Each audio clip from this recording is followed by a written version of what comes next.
Good evening, everybody. My name is Manish Rathi, and I am part of this venture Rail Yatri. I'll just quickly go through some of the slides which we've got. I'm sure.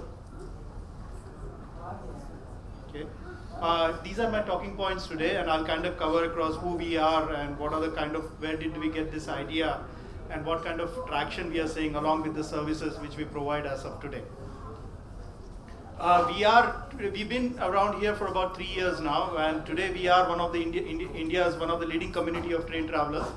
Our primary focus has been, in some sense, connecting each and every rail traveler in India by connecting them to first of all to information, and also to connect, allow them to connect across to their peripherals, in which Indian Railways operates today. Be it, for example, around trains, be it around stations, or even be around how to connect to their friends and families using when they are traveling around in some sense. Okay, so we provide a comprehensive knowledge base about train stations, routes, passengers, all different kinds of things on our app. We are driven through a user-driven crowdsourced platform. We call it as Rail Wisdom. Rail Wisdom, in short, if I were to kind of explain across, is really the finer point wisdom which each and every traveler in India knows about something, about one location. And what we have created a platform across is to allow them to input that so that it bubbles up when some other travelers are kind of going across and going to that place. Along with that, we allow passengers to connect now to personalized peripheral services like food, taxis, other services which they want to connect across on the platform. So in some sense, we are one of the marketplace in the rail traveler business around there. Where did we start across? What we felt, if you look at the numbers, or if you look at the numbers associated with railways across, there are about 15 million travelers each and every day. Approximately 2,000 routes, 8,000 locations, and typically in India, rail travelers tend to plan their journeys at least up to 60 days ahead, considering the supply and demand issue across which we all face here. What we felt across, and what the origin of this idea started across, is there has to be a value in connected into this network of information where the travelers are there, and if we can connect to each and every railway traveler throughout their lifetime of the journey, which it could remain across for more than 50, 60 days, and even for some few days around. That was the essence of idea, because we felt that this was one big community which we wanted to kind of connect to. Just the picture so far, we've been there across on mobile web, we have Android applications.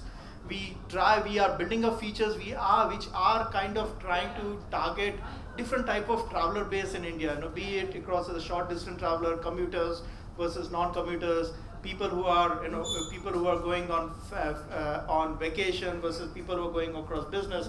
We all feel across that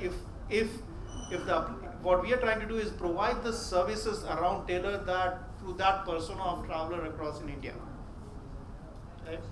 We have about 2 lakh, we're getting about 2 lakh people, more than 2 lakh people, which is growing about 50-60% month by month, unique visitors coming across, and our app is now more than 2 lakh downloads in the last 3-4 months, which we have seen. Some of the things which are quite popular, I'll just quickly scan through it. I hope you got a chance to go to our place across upstairs, where you could see a demo of this thing. But we have something like, for example, if you're traveling, the app allows you to customize information around your travel, which is very specific to you. We give across real-time GPS-based location information so that you can track where you are on it when you are on a train.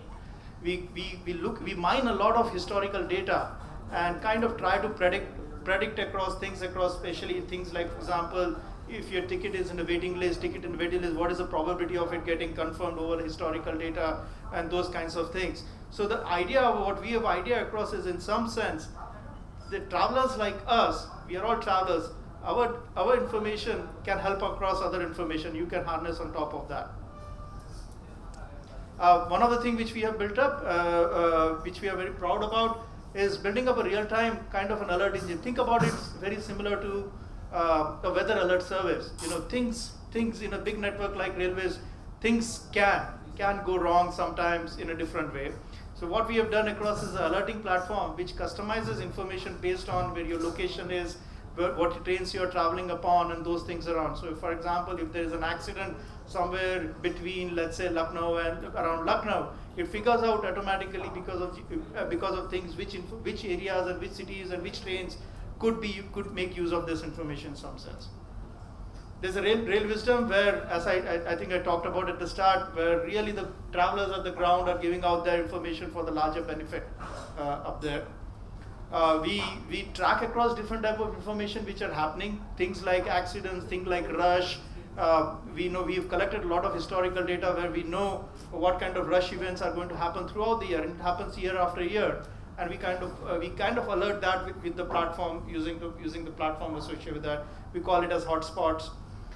What our path ahead, in some sense, is to become the largest knowledge gateway for rail travelers in India. We hope when you're looking out for traveling across railways, you can come to it and just look at all different type of information which could make your train journey a much more friendly, much more comfortable in some sense. And also what we are allowing along as part of that is to create businesses in India to come and connect to these passengers to provide their services, whatever. It could even be a simple taxi guy in a small stations who has a fleet of 4 or 5 taxis and says that, hey, I can support, I can help across people coming down at the railway station, and our platform would allow doing that. And in some sense, over a period of time, we just want this app to become your travel assistant, in some sense trying to look out for information all around and alerting you if you are traveling across, in some sense, virtual travel assistant doing that. So these are some of the things, today you can order food, you can order taxis. While you're traveling, it automatically looks out what are the different services available for you around the route you're taking, all those. And we've connected to a lot of businesses around who have come across and provided our service, their pro services on top here. We've just simple snapshot, and I think I'm done. Where is my prize? Okay. Do you have revenue? No, right now our focus across is that of really on user growth. Okay. What's the game plan? The idea there is that as a marketplace. So create a marketplace, and over a period of time, as you create a marketplace, that's our long-term revenue model from there. So how do you enable crowdsourcing it? People feed in information? Yeah. How is that enabled? So we have a team. We look at it. So for example, we kind of categorize across. We know who are the people who are adding it up, so they fall across different buckets. They get across. Then we have a team which kind of validates that. Then we also push out certain information to people. And what we have seen across is there is an incorrect information. For example, it gets corrected over a period of time. That's really the beauty of crowdsourced information. It gets corrected over a period of time if you allow it to just go around. Any other questions?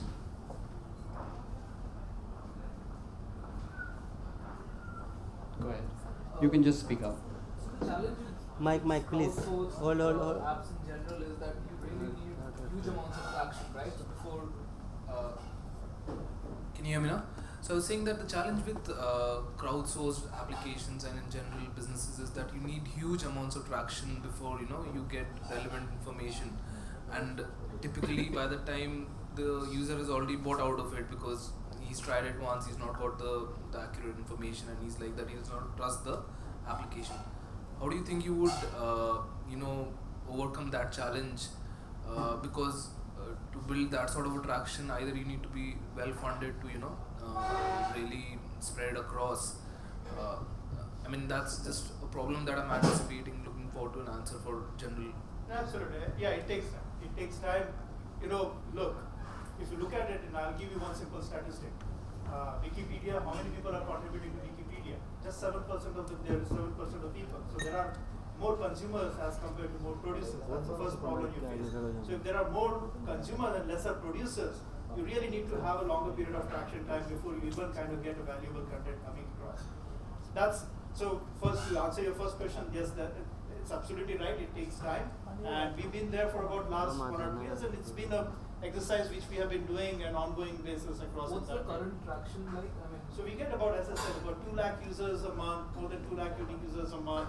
We today, if I look at it, you'll find certain information at least across 2,500 railway stations across in India, around about more than 1,200. Of course, we've been kind of adding it up every year, but it does take some time. It does take some time, and that's really the thing. When you're building up a crowdsource, you have to be ready to run for a longer period of time. Any others? Okay, great. Thank you Thank very you. much.